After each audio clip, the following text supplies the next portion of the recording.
shut you down. You gotta stand up and fight. Got to stand up. Don't shut you down. You gotta stand up and fight. J'ai pris 20 cm de détente en 30 jours. Tu crois que tu sais où je vais en venir? Tu crois que c'est un titre putaclic? Mais non. Ce que tu vas découvrir n'est pas une astuce rapide. Ce n'est pas un programme de 5 minutes par jour. C'est le mécanisme exact qui transforme un corps normal en une machine à exploser et qu'utilisent certains joueurs NBA. Et que Bernard Gros-Georges évoque lors de ses conférences subtilement sur l'explosivité. Certains des plus grands préparateurs NBA comme Tim Grover ont insisté sur ce travail invisible qui ne se voit jamais sur toutes les autres vidéos que tu as déjà vues, mais qui construit une détente explosive. La subtilité est dans la répétition, le timing, le contrôle du corps entier.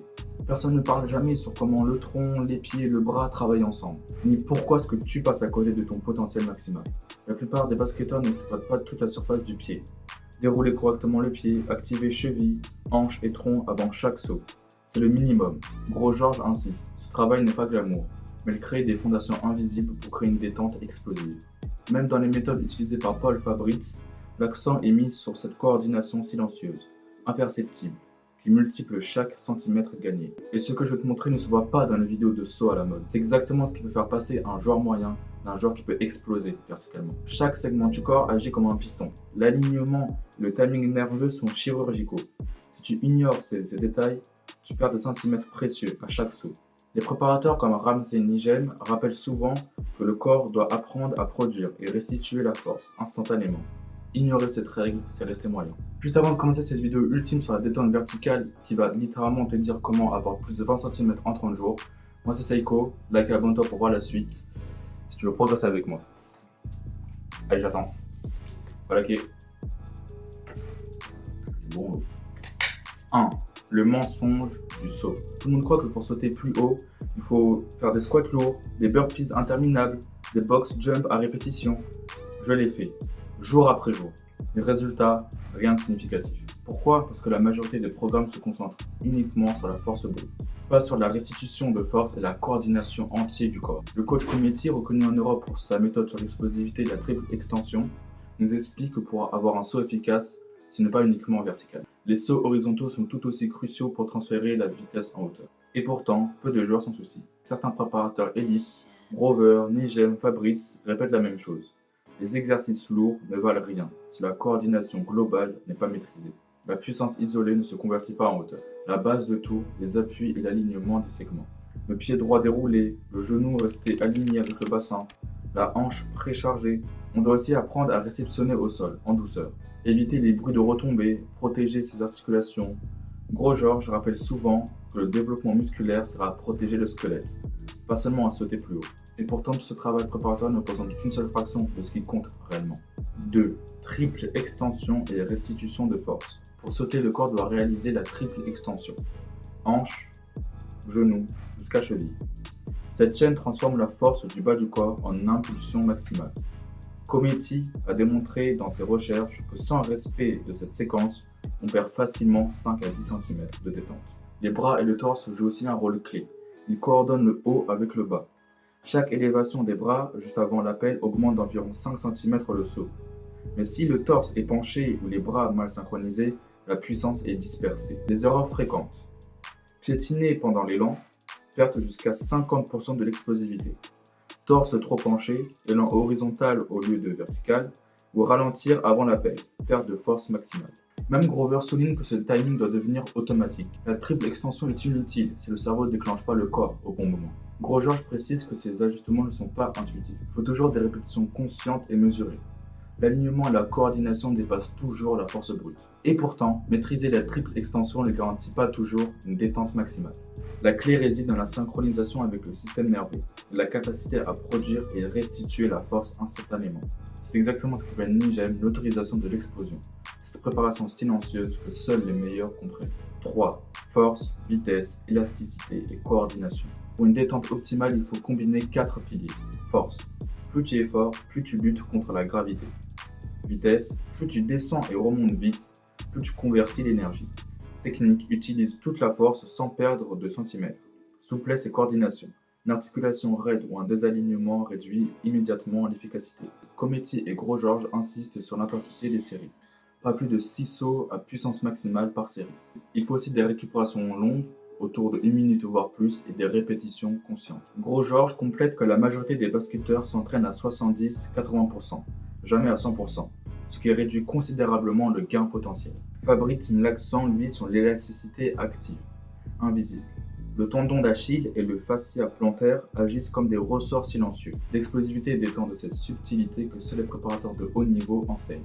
L'élasticité musculaire est essentielle. Pogo, rebond rapide, impulsion unilatérale. Les atterrissages doivent rester doux, contrôlés avec genoux écartés et alignement parfait. Et si je te disais qu'il existait une méthode pour combiner ces 4 piliers sur 30 jours pour gagner 20 cm de détente sans équipement d'une salle spécialisée, alors écoute. Rang 4, protocole sur 30 jours. Tout ce que je vais te dire là, c'est ajouter à ta séance habituelle.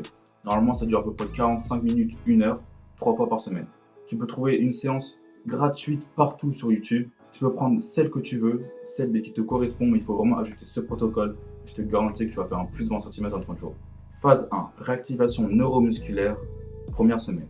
Réveil du pied et des chevilles. Comme je te le montre ici, il faut faire des patterns d'appui précis, d'environ 10 minutes avant chaque séance. L'objectif est de reconnecter chaque segment du corps, préparer le système nerveux. Le soir, il faut faire des respirations profondes. 4 secondes d'inspiration, 2 secondes de pause, 6 secondes d'expiration, en gonflant le ventre. Il faut aussi activer le corps, C-O-R-E, c'est-à-dire le centre du corps, avec du gainage au niveau des abdos ou le bas du dos. Phase 2, vitesse et réactivité, semaine 2. Il faut faire des sprints courts, ajoutés à ta séance. Donc 5 fois 10 mètres, 3 fois 20 mètres avec des repos de 90 secondes à chaque série. Il faut des appuis calibrés juste après les sprints.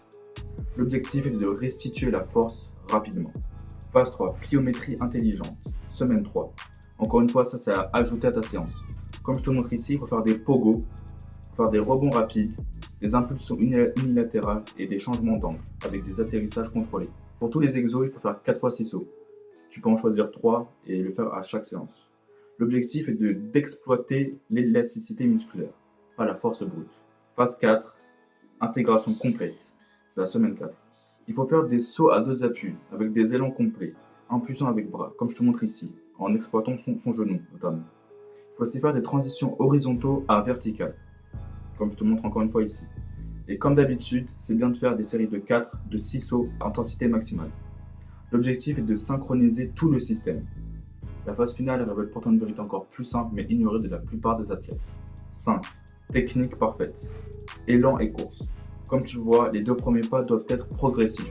Donc le 3e pas, bas et long. Le 4e à 45 degrés et le dernier pas à 90 degrés. La conversion horizontale doit devenir verticale. Les bras sont coordonnés avec les appuis, pas plus haut que les épaules. Ramener derrière avant l'appel. Le torse doit être droit, aligné automatiquement et surtout il doit regarder vers le cercle. Pour ça, je te conseille juste de regarder le cercle. Conseil, si tu fais du basket, ne pense pas uniquement à dunker. Pense surtout à sauter haut. C'est travailler sur des paniers plus bas et surtout travailler ta synchronisation et ta coordination.